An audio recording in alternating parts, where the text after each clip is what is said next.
Beef caldereta. Prituin nyo ang 2 kilos of beef sa 6 tablespoons of oil hanggang maging brown, tapos iset aside nyo muna. 6 cloves garlic. 2 large white onions.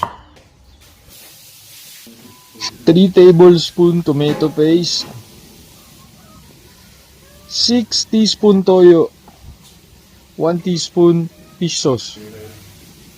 4 cans tomato sauce at haluin. Ibalik yung beef. 6 cups beef broth. 6 bay leaves and cover for 2 hours. After 1 hour, put 1 teaspoon Greek salt.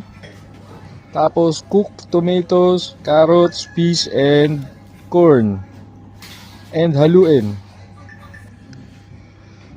Don't forget your liver spread and then make sure you make halo. Tapos 2 cups of cheddar cheese. Let it simmer for 10 minutes at ready na. I hope you guys enjoy my 6 hours caldereta. Ang next ay chocolate cake. Ginagawa na ni Emmanuel.